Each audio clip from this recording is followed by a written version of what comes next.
pour recontextualiser un peu Furiosa, et du coup par la même extension George Miller, cinéaste australien, qui fait donc le premier Mad Max dans les années 80, ou fin 70. Je crois que c'est 79, un truc comme ça, mais 79. je suis pas sûr du tout. Moyen. Et qui est à l'époque un film à minuscule budget. C'est un film à $400,000 qui se fait un peu sur le territoire australien tel qu'ils peuvent le trouver un peu à l'extérieur des villes, donc très rapidement du désert, des routes, un peu de goudron.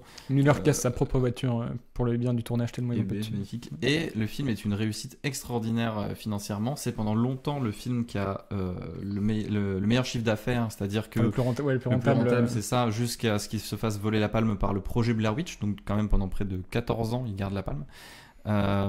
Et grâce à cette réussite, il va pouvoir faire un Mad Max 2 et un Mad Max 3 qui sont malgré les palmes, il a marché jusqu'à faire 3 films après. Et effectivement 2 et 3. Deux films à beaucoup plus gros budget, beaucoup plus grosse échelle, et qui eux restent, enfin surtout le 3, un petit peu comme des films un peu vieux, un peu ratés. Le 2 est considéré un peu comme c'est le mythe Mad Max tel qu'on l'a tous à l'esprit, ce truc de le personnage solitaire, un peu samouraï dans la désolation, qui est donc cette étendue désertique. Et effectivement le 3 est plus c'est un peu comme Star Wars, j'ai l'impression. Le 3 est plus le film un peu familial. Et donc après ces 3 films, George Miller va devenir un cinéaste des animaux. Il va nous faire Babe, il va nous faire Happy Feet, et il va voyager un petit peu comme ça dans les films inattendus de ce genre de cinéaste. Et il va revenir en 2015. Il a fait un ou deux autres films en parallèle. Oui, je sais. On mentionne pas tout, mais c'est trop quoi. Pas précisé. Et donc il revient avec Mad Max Fury Road, qui à l'époque est un énorme événement, une réussite extraordinaire. Tout le monde adore, la critique, le public. Financièrement, c'est une explosion pure. Et il arrive. Je crois que c'est pas tant un carton en fait. Enfin, ça fait. Je crois que c'est ok. Et en fait, c'est pas. C'est plus au niveau des retours qu'il a très bien marché. Je crois que c'est un truc comme ça. Et donc pour ce film, donc pour Fury Road, il arrive à faire revenir un chef-op légendaire qui est John Seale, qui avait arrêté de faire du cinéma, mais juste pour la qualité du projet, il accepte de faire un dernier film. C'est pour ça que ce n'est pas le chef-op de Furiosa. C'est le chef-op des films de Peter Weir, notamment John Seale. Tout à fait. Et on revient donc 9 ans après Mad Max Fury Road pour nous montrer le préquel. Donc littéralement la fin de Furiosa commence... Enfin, la fin de Furiosa marque le tout début de Fury Road. Tout à fait. Donc on va suivre. Toi, Clément, c'est un film qui t'a beaucoup enthousiasmé. Est-ce que le chat a kiffé ? Qu'en pense le chat ? Est-ce que le chat a aimé les tétons de Chris Hemsworth ? J'ai vraiment adoré ce film, mais que je trouvais un film une très bonne réception, mais pas un très gros succès financier. Fury Road, 380 millions pour un budget de 160. Ça va.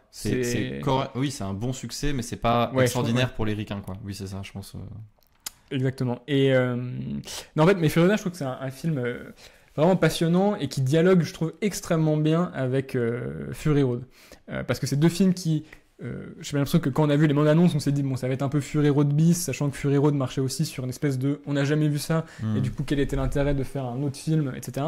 Et en fait, je trouve qu'en termes de mise en scène, de vraiment ce vers quoi le film tend, c'est quand même deux films qui sont assez différents. Faut pas oublier qu'entre les deux, George Miller a fait 3 millions à t'attendre, qui était aussi présenté, il me semble, à Cannes à l'époque. Et en fait, finalement, j'ai l'impression que c'est un peu... Enfin, le film se limite pas à ça, mais il y a un peu de Fury Road et un peu de 3 millions à t'attendre, quoi. 3 millions à t'attendre, c'était un film où, pendant l'essentiel, on voyait des contes des mille et une nuits qui étaient mis en images, et qui étaient presque une sorte de gigantesque parenthèse au milieu du film, pour caricaturer un petit peu. Et j'ai l'impression que Furiosa repose dans cette même idée de on va vous montrer un conte. D'ailleurs, le film s'ouvre, si vous vous souvenez, par une image comme ça fugace d'un personnage de vieil homme qui est celui qui a tous les mots tatoués sur lui dans le désert. Et c'est la première image qu'on voit dans le film, comme ça, comme si le film s'ouvrait par cette image d'un conteur qui va nous narrer une espèce de récit comme ça des tréfonds de l'histoire, en tout cas une nouvelle version.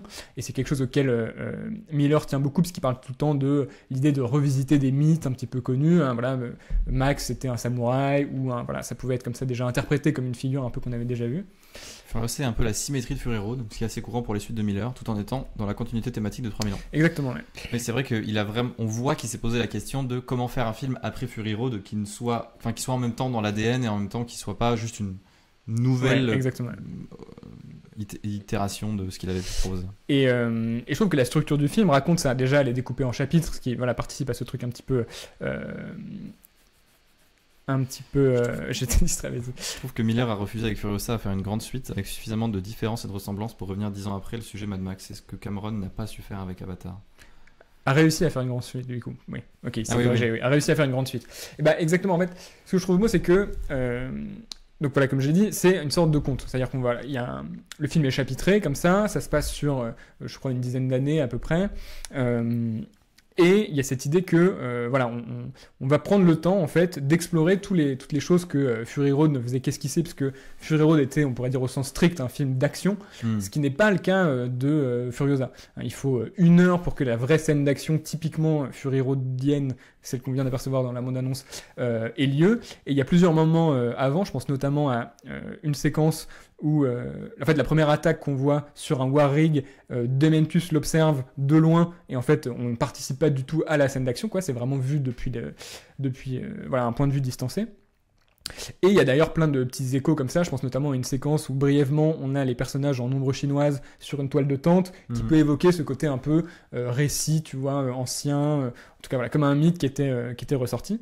Et ce que je trouve beau, c'est que Miller fait ça, mais d'une façon qui, à mon sens, n'existe pas encore, qui est cette espèce de version hybride qui serait entre le conte mythique et un univers presque de jeux vidéo d'une certaine façon. Je pense notamment à cette manière qu'il y a de faire des sortes de plans larges où la caméra recule et on découvre par exemple la citadelle vue de haut, qui est typiquement, je trouve, un plan de jeu de stratégie, de jeu vidéo de stratégie, tu vois. On est entre la carte de jeu de rôle et le jeu vidéo, et je trouve que c'est des influences a priori très différentes qui en fait ne cessent d'irriguer le film, qui finalement voilà, utilise ce mythe vraiment comme prétexte pour déployer un univers et déployer de la mise en scène de A à Z, quoi.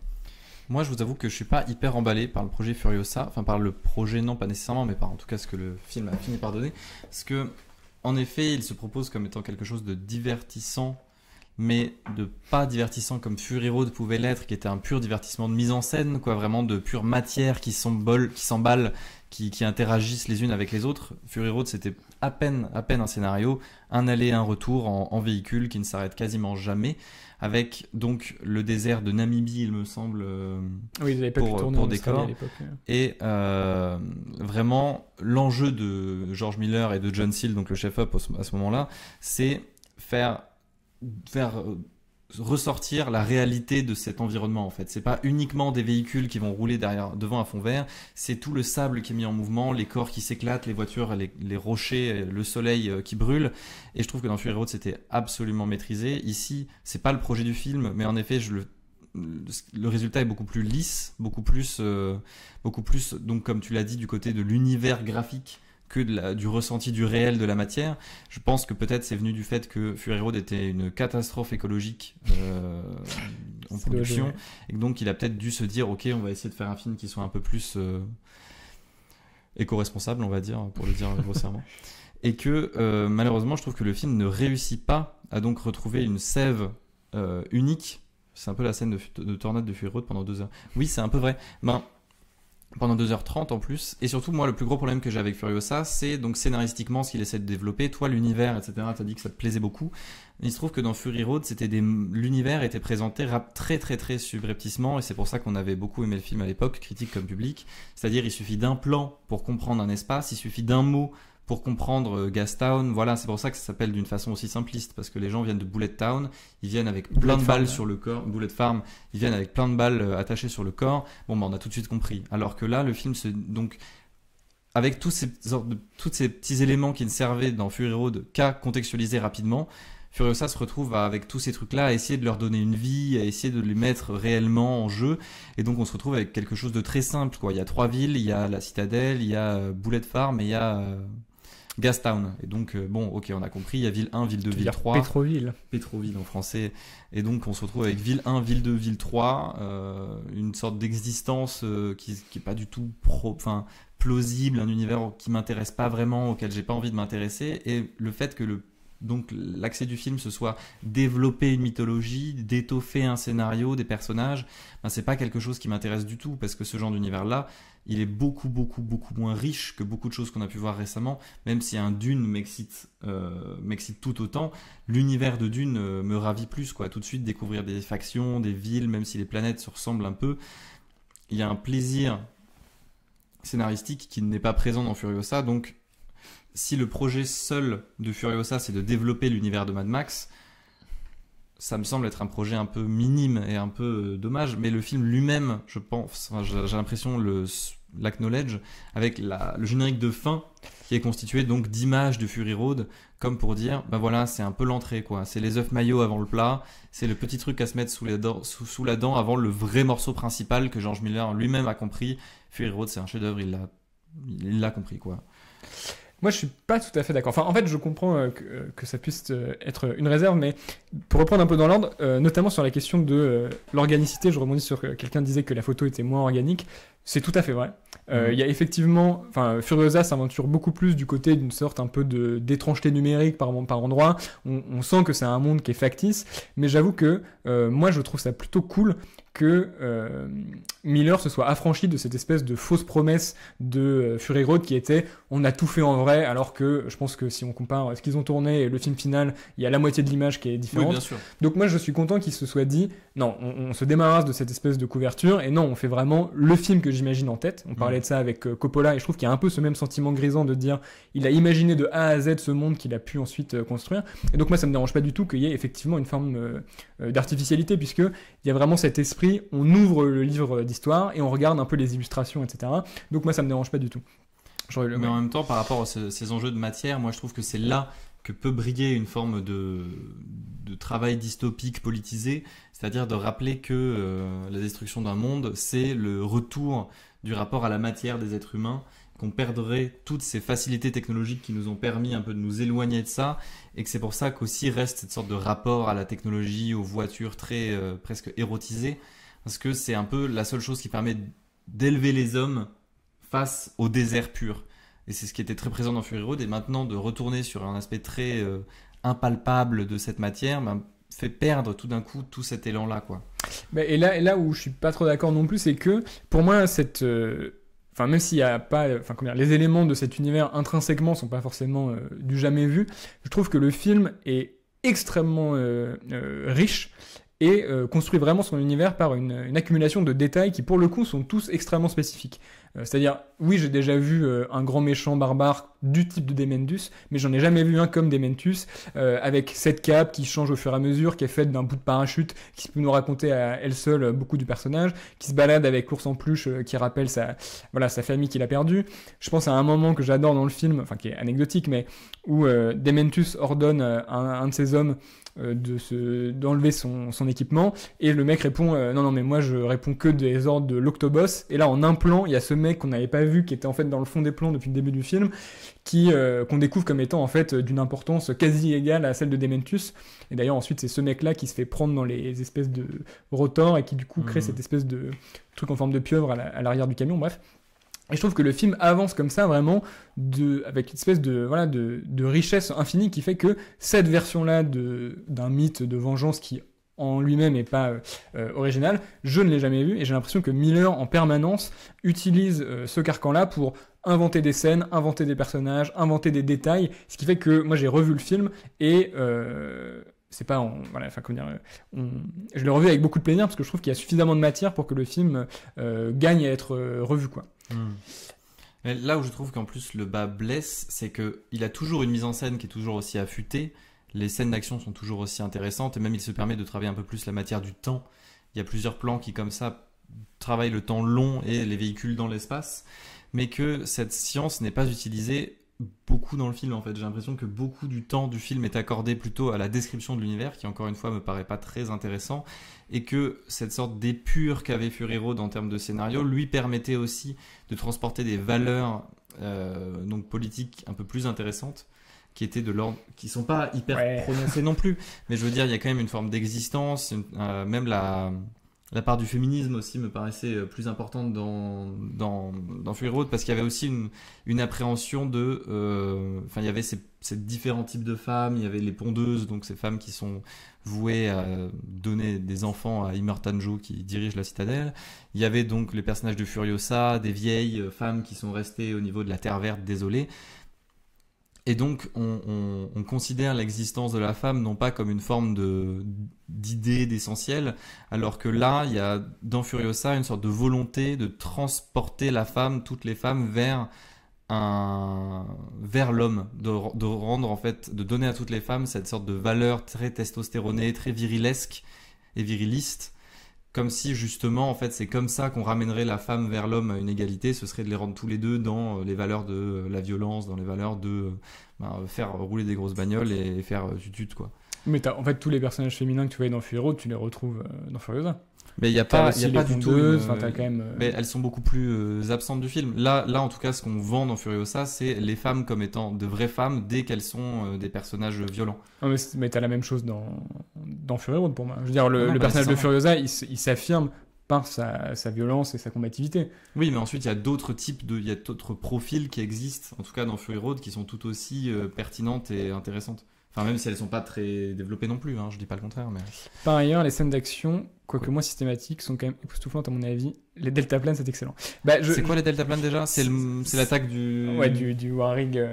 Mais en fait, moi, j'avoue que ça, enfin, comment dire, ça m'intéresse pas beaucoup de me dire qu'est-ce que ça développe comme, je sais pas, comme idée politique. Enfin, je voyais déjà pas Fury Road pour ça. Oui, moi non plus. Hein. Quand bien même Bégodeau, lui, a passé 1 heure à décrypter cet aspect précis avant de commencer à regarder les voitures qui roulent. Mais c'est pour ça que la partie que je préfère, la troisième. Bah, en fait, ce que je trouve génial avec Furiosa, c'est que, comme je l'ai dit, c'est surtout un réservoir à idées de mise en scène, quoi. Et je trouve que le film, finalement, est presque plus effréné que Fury Road, pour avoir revu Furiosa. Fury Road, pour le coup, est un film qui est composé de vrais temps de pause, alors que Furiosa, j'ai l'impression que c'est un film qui est tendu vers qui sera Furiosa à la fin du film, et qu'il avance comme ça, et qu'il y a une sorte d'espèce de fluidité de montage que je trouve assez ahurissante, qui fait que même s'il y a des chapitrages, etc., on est toujours porté d'une scène à l'autre comme ça, et que en termes de, je sais pas, de densité, quoi, le film m'a paru assez écrasant. Et je trouve que ça raconte aussi un truc que je trouve assez fondamental, qui est cette idée de la continuité en fait qui habite ce film, qui avance comme ça, voilà, vers un destin qu'on connaît, puisque voilà, on sait qui sera Furiosa après. Et qui en cela s'oppose beaucoup à Fury Road, qui était vraiment un film, je dirais, de l'explosion, de la fragmentation. Hein. Oui, c'est un film du moment. Oui, complètement. Ça, c'est un film du futur, quoi. Et qui est fait voilà, d'une explosion de plans. On pourrait même dire que voilà, le personnage principal est éclaté en 2 morceaux qui seraient Max et Furiosa. Cette idée d'un aller-retour, etc. On est vraiment dans un truc qui est de l'ordre du choc immédiat. Et je pense que c'est aussi pour ça que Furiosa peut laisser une impression un peu décevante à première vue, en tout cas en sortant de la salle, parce que effectivement c'est pas le choc de Fury Road, parce que c'est pas ce que le film travaille. Il va plutôt chercher, et c'est là où je trouve ça génial, un truc qui est de l'ordre de la continuité, mais c'est pas juste une idée en l'air pour justifier une préquelle. En fait, ça devient le moteur de la mise en scène de A à Z. Tout à fait. Ben justement, les idées que je partageais du fait qu'il y avait plus de plans longs, typiquement dans Furiosa, alors que Fury Road, on est plus dans l'instantané, on constate tout de suite, dès qu'il y a un événement, on est dessus, alors que Furiosa, presque la caméra va se déplacer et ensuite l'événement va arriver devant la caméra, quoi. Justement, cette idée de construire le temps, construire la mythologie. Ah oui, absolument. Et puis c'est un tout, parce qu'on parlait de ce côté plus factice, mais c'est aussi parce qu'il peut se permettre des plans qui sont irréalistes, entre guillemets, où la caméra voilà, fait des mouvements impossibles, etc. Mais ce que je trouve en fait, vraiment génial dans ce film-là, c'est que à partir de cette idée de on va vous raconter un conte, en fait, ça se décline presque plan à plan, quoi. Il y a des plans qui sont des petites histoires à eux tout seuls, où juste par la science de la composition, du mouvement de caméra, etc., il y a situation initiale, élément déclencheur, résolution, en un plan, quoi. Et je trouve que le film avance comme ça, et c'est pour ça qu'il y a ce truc qui paraît pas, mais qui en fait, je trouve, je ressens comme un peu effréné. Enfin, je veux dire, il y a la séquence au début de longue poursuite où Furiosa est kidnappée. Enfin, c'est les personnages qui rentrent, enfin les motos qui rentrent dans un plan, la caméra se rapproche, au cut, en fait, c'est la balle qui traverse, et donc ça, il y a cette espèce de truc de causalité comme ça en chaîne, qui en fait irrigue tout le film et fait des merveilles, je trouve, au moment des scènes d'action.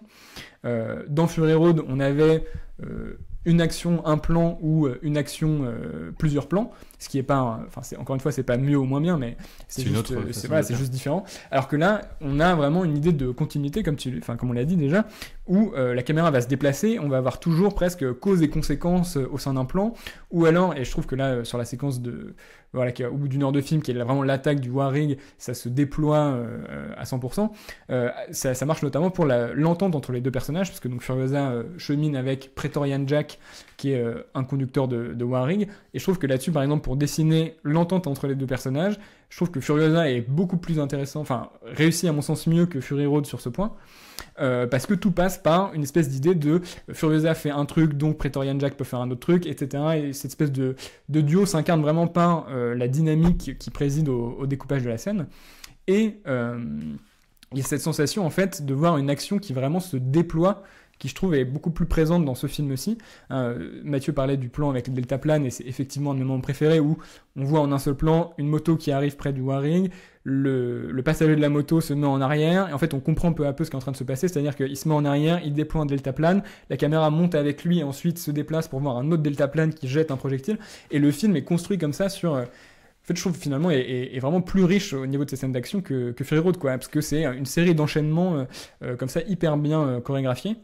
Et d'ailleurs, on avait fait beaucoup à l'époque la comparaison entre Fury Road et le Mécano de la Générale pour ce truc très un peu presque exercice minimaliste, oui. séquence d'action en mouvement, etc. Mais je trouve que le rapprochement marche encore mieux avec Furiosa. D'autant qu'il abandonne beaucoup la musique, Furiosa, dans ses scènes d'action. Typiquement, l'attaque du Warrig est quasiment silencieuse, là où Fury Road était très bruyant, quoi. Ouais. Et il a vraiment confiance au bruit des voitures, au bruit des chocs. Et il y a cette idée que je trouve fondamentale chez Keaton et presque dans toutes les grandes scènes d'action, qui serait une sorte un peu de loi de conservation des éléments, c'est-à-dire quand la scène commence, on nous installe 3 trucs et la scène va se terminer quand les 3 trucs seront entrés en choc ensemble, quoi. Et je trouve que souvent beaucoup des grandes scènes d'action fonctionnent sur ce principe-là de on choisit spécifiquement nos ingrédients et on les épuise, et quand ils sont épuisés, la scène est finie.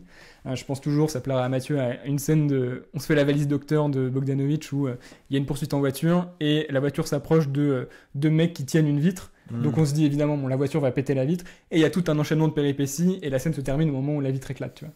Et il y a un peu ce truc-là, je trouve, dans Furiosa, où d'ailleurs il y a aussi ces espèces de plans qui sont un peu entre le jeu vidéo en 2D et Buster Keaton, où on chemine sur le Warrig, on arrive en haut, etc. Et je trouve que là-dessus, en fait, ce principe on tend vers une fin qui est connue, il est vraiment incarné par... en fait, ça permet ce truc de mise en scène que je trouve hyper riche.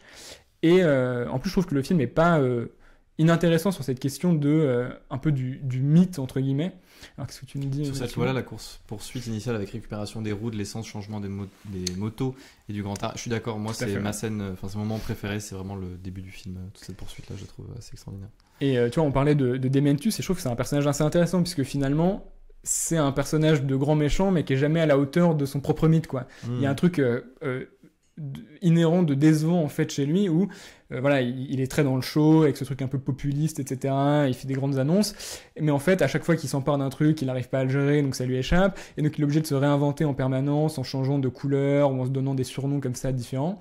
Et finalement la question qui est posée avec le face-à-face final avec Furiosa, c'est qu'est-ce qui va faire de nous un mythe, quoi. Et en fait, alors sans dire que c'est d'une complexité incroyable, mais il y a cette idée de dire est-ce que le drame personnel est forcément as-tu ce qu'il faut pour devenir un mythe, qui est la question que pose Dementus. Et en fait, Furiosa répond plutôt avec un truc de l'ordre de finalement qui est presque la profession de foi de la mise en scène, quoi. C'est-à-dire, c'est pas avec une explosion flamboyante, c'est en visant le temps long, en trouvant une forme adaptée, etc. Et finalement, sa vengeance sera une sorte de demi-vengeance. En tout cas, elle cède pas vraiment. Oui, et qui s'incarnera dans le temps long. Exactement, c'est c'est vrai. C'est clair.